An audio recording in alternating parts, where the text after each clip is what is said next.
E aí pessoal, nesse vídeo, trago a história da lenda do chupa-cabras, mas antes de começar, peço a vocês que se inscrevam no canal, e deixem aquele like.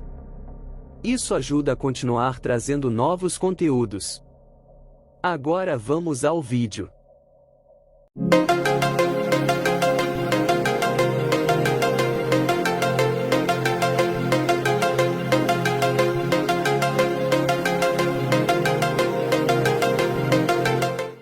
Os olhos grandes e vermelhos, espinhos nas costas e uma sede por sangue. As características podem se assemelhar às de um vampiro, mas estamos falando do chupa-cabra. Você sabe como surgiu essa lenda e até que ponto ela é real? O curioso sobre lendas é que elas geralmente estão situadas em tempos distantes, em um passado no qual poucas testemunhas ainda estão vivas. Às vezes, parece que a magia do mundo ficou no passado, não é mesmo? No entanto, dentre as assustadoras criaturas que vagueiam pelo nosso mundo, uma delas é mais recente e possui várias testemunhas. Sua história é um pouco diferente. Tudo começou na década de 90, quando, curiosamente, surgiram vários relatos com detalhes semelhantes. Na época, uma mulher chamada Madeline Tolentino estava em sua casa quando sentiu um forte cheiro de enxofre vindo de fora. Ela decidiu investigar e encontrou uma criatura que pulava como um canguru. A criatura desapareceu rapidamente. Em 1996, um homem chamado Luiz Guadalupe passou por uma situação semelhante em sua fazenda. A criatura tinha costas predominantemente cinzas e deu um grande salto no ar, assustando Luiz e seu cunhado. Eles conseguiram ver que a língua da criatura era extremamente comprida. À medida que os relatos se espalhavam, mais pessoas afirmavam ter visto o chupa-cabra. As descrições variavam um pouco, mas havia elementos em comum, como o tamanho dos olhos, a presença de espinhos nas costas e a sede por sangue. No entanto, a existência real dessa criatura ainda é motivo de debate e especulação. Apesar das testemunhas e dos relatos, alguns especialistas argumentam que o chupa-cabra é uma lenda urbana, alimentada pelo medo e pela imaginação das pessoas. Outros acreditam que possa haver uma explicação científica para esses avistamentos, como animais desconhecidos ou mutações genéticas. Independentemente da veracidade da lenda do chupa-cabra, ela continua a intrigar e assustar as pessoas ao redor do mundo. Afinal, quem não se sente atraído por histórias misteriosas e criaturas lendárias? Embora seja comum encontrar animais, principalmente os que vivem em zonas rurais, mortos e completamente sem sangue, surge a questão de quem seria o verdadeiro responsável por essas mortes. Não é à toa que muitos pensaram que vampiros seriam os culpados, afinal, todos os corpos apresentavam um detalhe em comum: pequenos furos no pescoço, às vezes em quantidades de 2 ou 3, variando de caso para caso. Esses furos possuíam uma simetria impressionante e pareciam ter sido feitos com precisão, sem sinais de que a carne ao redor tivesse sido dilacerada. No entanto, a teoria de que os vampiros seriam os responsáveis começou a ser substituída por explicações mais elaboradas à medida que surgiam novas vítimas. Cães, vacas, ovelhas, e principalmente, cabras passaram a ser encontrados nesse estado. Foi nesse contexto que surgiu a ideia de uma criatura desconhecida, e através desses modus operandi, o nome chupa-cabra se espalhou por vários países. No entanto, ninguém sabia ao certo como essa criatura era. A existência do chupa-cabra continua sendo um mistério. Enquanto alguns acreditam que seja apenas uma lenda urbana, outros procuram explicações mais científicas para esses eventos.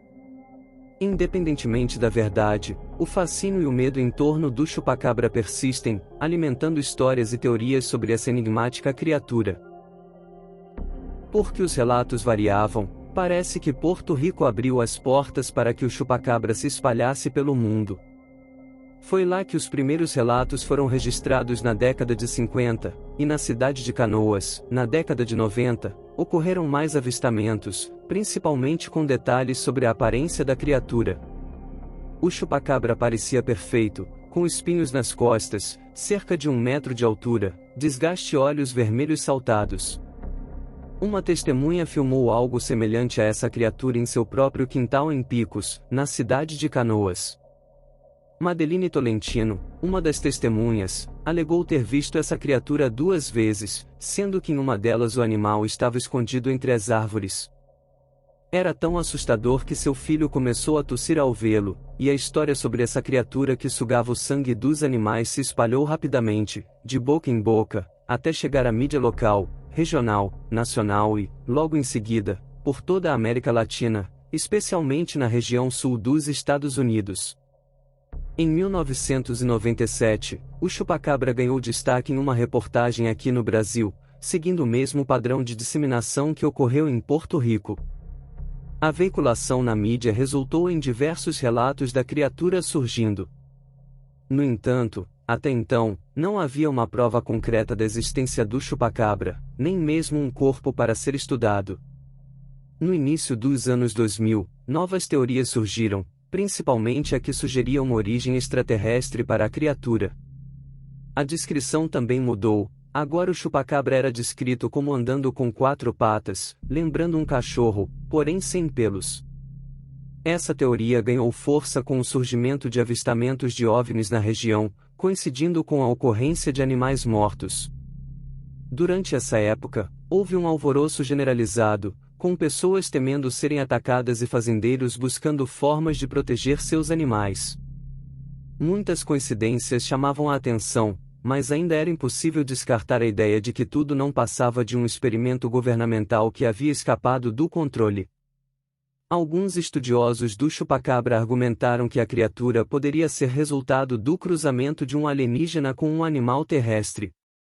Outros sugeriram que o chupacabra era um ser humano que havia passado por testes secretos, orquestrados pelo governo americano, realizados em Porto Rico, transformando-o em um animal sedento por sangue. As teorias continuaram até que, finalmente, começaram a aparecer corpos de várias dessas criaturas, a maioria nos Estados Unidos, especialmente no Texas. Isso gerou mais debates e investigações, com o objetivo de descobrir a verdade por trás do mistério do chupacabra. E na região sudoeste, apareceram animais com exatamente a mesma aparência descrita nos boatos, porém ainda assim estranhos.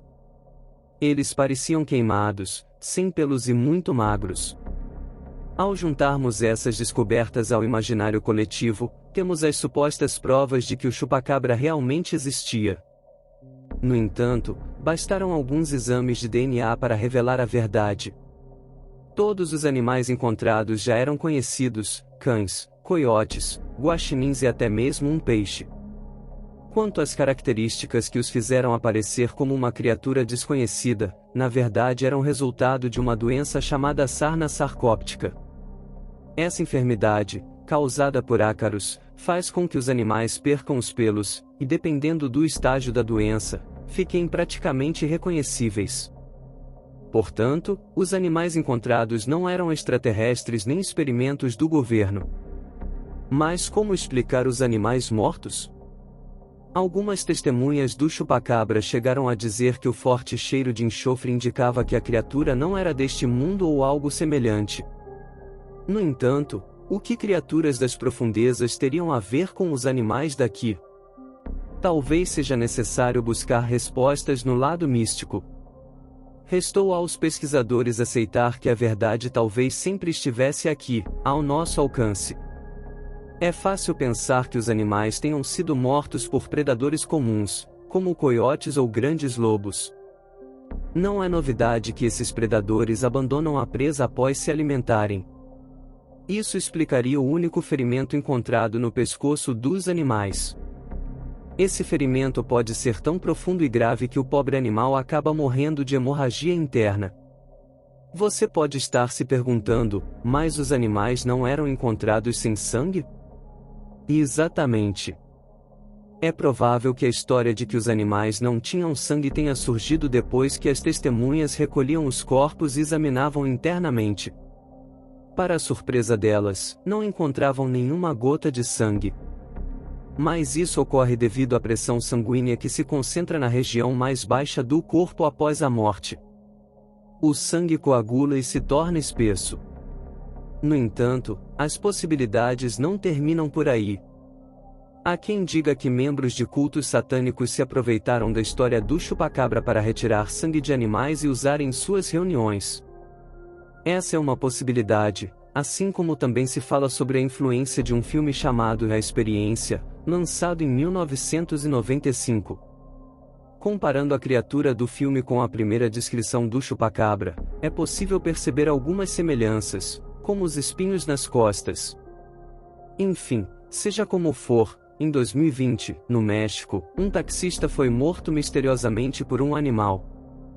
Ele apresentava graves ferimentos, estava com as roupas rasgadas, e as autoridades locais realizaram uma autópsia no corpo e confirmaram que o homem foi morto por um animal classificado como perigoso e carnívoro. Apesar de ser uma lenda urbana popular, não há evidências científicas ou concretas que comprovem a existência real dos chupacabras.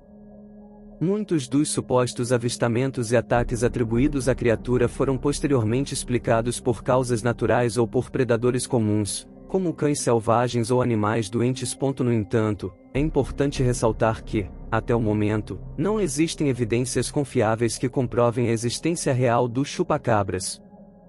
Assim, é amplamente considerado como uma criatura fictícia, um mito urbano ou uma lenda contemporânea.